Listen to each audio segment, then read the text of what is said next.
All right, who's ready for pizza?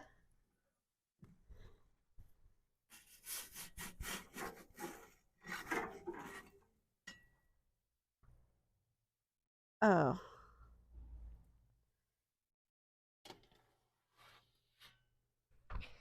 Ugh, Mom, I think you need to go to pizza school. pizza school. Okay. Okay, Mia might be onto something, because no matter how hard I try, my homemade pizza still looks like it needs tutoring. So today I'm headed to the best pizza spot in town, Chow Down, to see if I can upgrade these pizza skills. If I'm gonna level up, I'm learning from the pros. Mia, pizza school is officially in session. Hey, everybody. We're here with Paul Reyes, CEO, founder, owner, all the things of Chow Down Pizza Studio in Tucson, Arizona.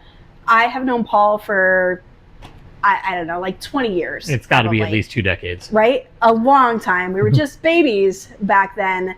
But Paul has always had this entrepreneurial spirit. He's always wanted to do something with his own hands and make a successful business. And the thing that I admire most about him is that he's not afraid to fail. He absolutely learns from his mistakes, he pivots, and he moves forward. And I admire that so much about you. Hey, as they say in my industry, if you're not burning, you're not learning. That's right. So. Exactly.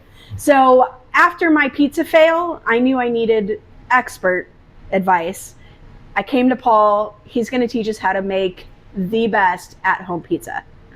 So this dough ball here is not even 24 hours old. This one here is now 4 days old. The biggest secret to making great pizza is just time. So when you allow a dough ball to go from 1 day to 4 days, you're allowing the gluten to actually break down inside of there. I'm sure we've all had pizzas where you take one slice, you eat it, and you just feel like you just ate a brick. Yeah. And then there's pizzas where we eat the entire pizza and we wonder what just happened.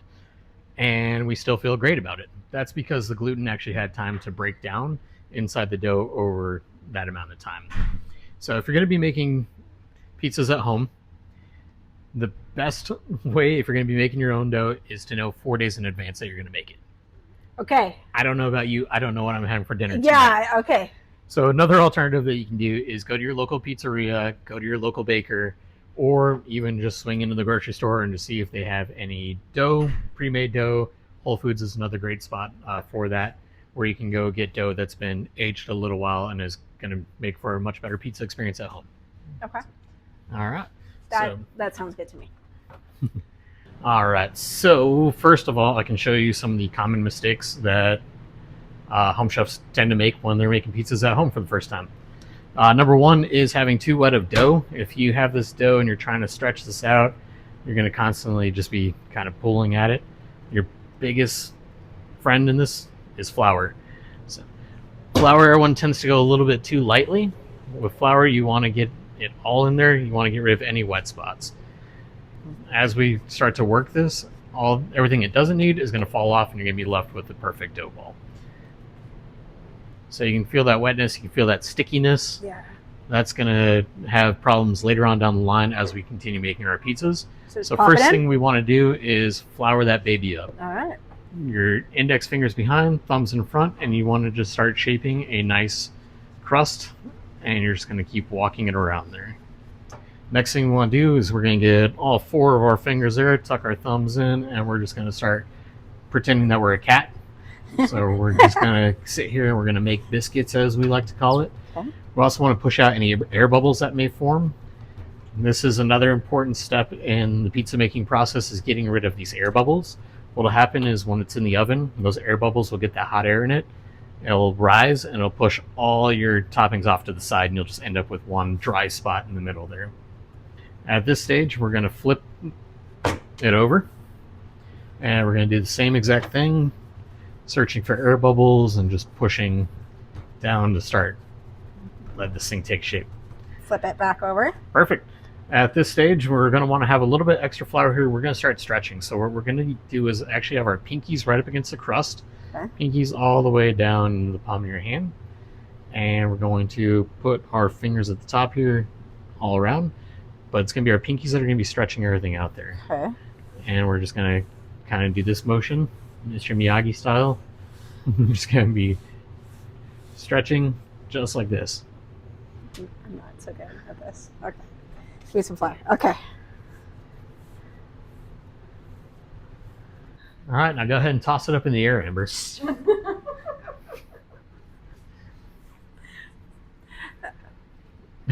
I can't. I'm scared.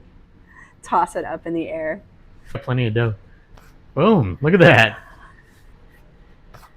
Oh, we're doing it together. One, Oh, I poked a hole in no! it. No! 2, and 3. Ah!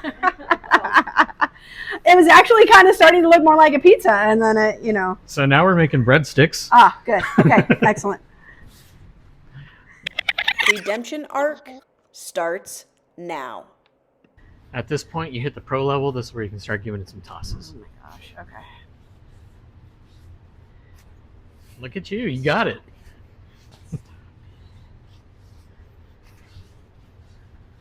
All right. You're at that pro level now. Excellent. We're going to flour our board. See, we have a little wet spot there. We just want to cover these things up. Just make sure it's nice and dry.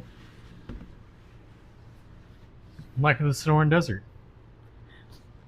And we're just going to lay that down. Oh my god, look at how beautiful yours is. Dough inspection, we're just looking for any major bubbles. I think this one's looking okay.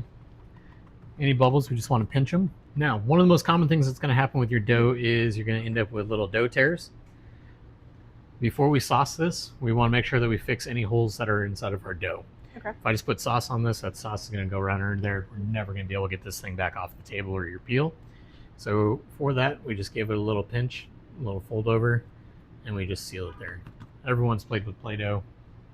That's what we're doing now. Okay. Just playing with dough. Alrighty, what kind of pizza are we making?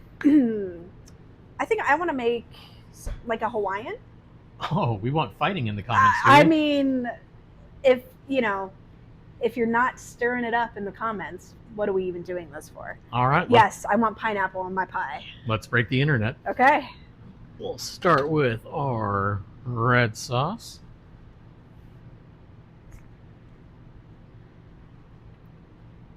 Let's have a competition. Okay. Go ahead and make it as well. Just one scoopful? Yep. You got it. So these are 10-inch pizzas, and that's a 2-ounce ladle on them. All right, next step is everyone's favorite. We're going to go ahead and grab some of this here shredded mozzarella. Nice even layer all around. A little bit of cheese on the crust is also always good.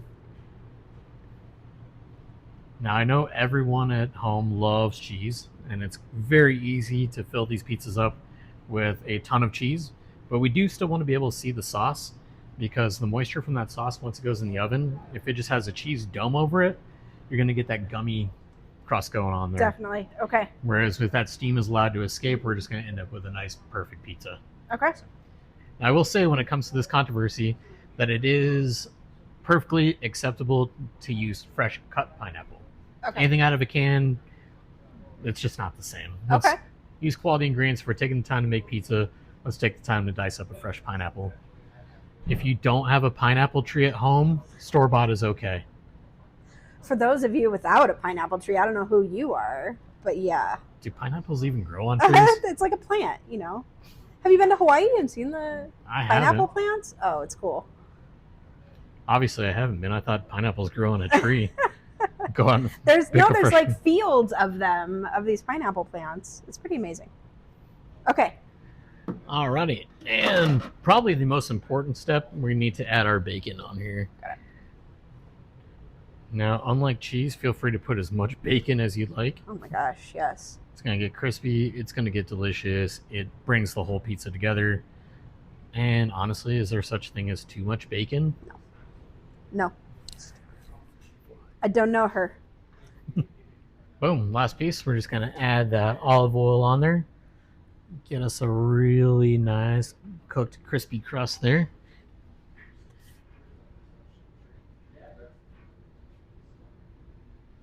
Alrighty. Anything else you want to add to the pizza?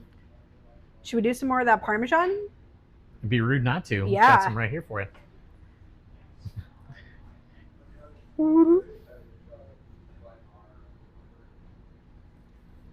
Bam. Yes. Damn. Yes. Launching is like the scariest part for me. I'm always afraid that it's not going to go on the peel correctly. It's not going to come off of the peel correctly.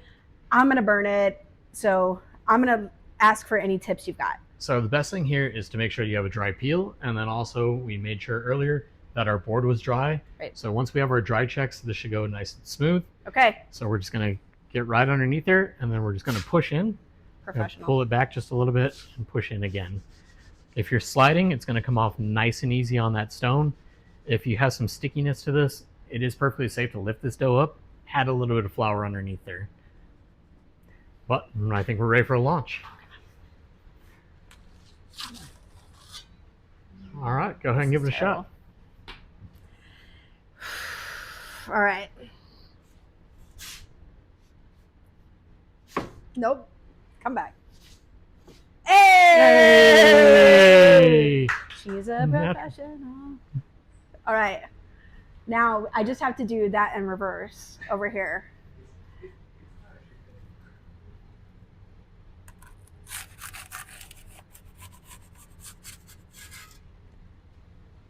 Look at that.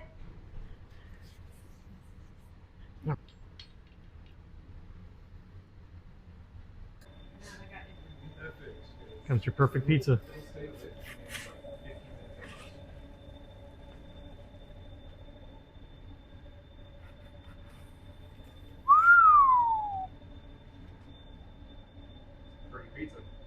Not bad. Look at the difference.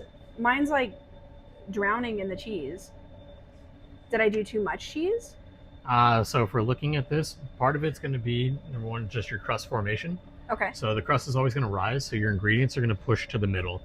So the more even that is, and the more that we have it kind of, I guess, stretched out and on an equal plane, that cheese is going to stay in place there. Whereas if our crust is too thick or we didn't get enough of the air bubbles out, all that stuff is just going to start pulling to the middle there. Okay. All right, so one of the things, if we're going to critique these pizzas, number one is you can see this area right here. You can see where it's still dry. This is where the olive oil did not hit. This is what you can expect if you're not getting that olive oil in there. Whereas if you're getting the olive oil, you're getting these nice blistering on the crust, making a nice crispy, crunchy crust on there. So if you want the ultimate crispy crust on your pizza, I do. what we're going to do is we're going to wait just a little while longer. I told you time is the number one secret ingredient here. We're going to let this sit for a little bit. We're going to let the cheese solidify. And then we're actually going to toss this back into our oven for roughly about 30 seconds. Okay. And you're going to get a nice crispy crust out of that. And you're also going to get one of those nice, beautiful cheese pulls that the internet absolutely loves. Yes. I love it. Okay.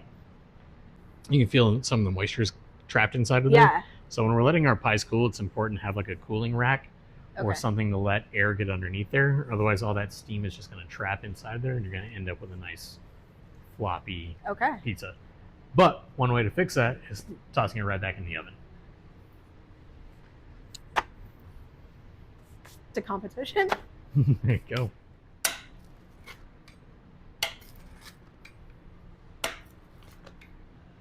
There we go. Nice, beautiful flying Hawaiian pizza. Flying right in my mouth.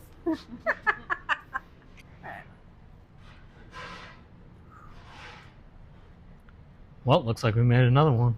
Here we go. Flying Cheers. Hawaiian. Cheers.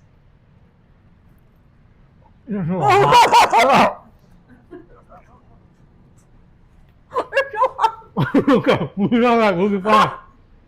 We're so good. I'm telling you, time. You gotta give things time. Yeah. Oh, Oh,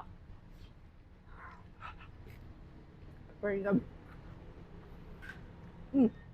Okay, home pizza chefs. I've got 3 takeaways from my time here at Ciao Down Culinary Studio with Paul Reyes, the pizza master of Tucson. Number 1, we want to make sure that we have a dry surface. Don't be afraid of the flour. The flour is only going to stick to what it needs to. Throw it on, dip it in, but make sure that we're working with a dry surface so we don't stick. Tip number 2, Plan ahead. Older dough is going to do much better in the pizza oven than brand new dough. About 3 days is going to be your sweet spot. 4 days, you're going to have some high quality dough.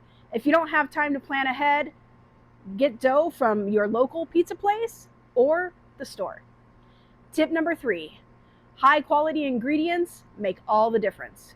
Make sure you're using fresh cheese, fresh meats, and fresh fruits and veggies on your pizza. Big thanks to Paul from Chow Down Studio for putting me through pizza school. Now it's your turn. Go home and make a better pizza.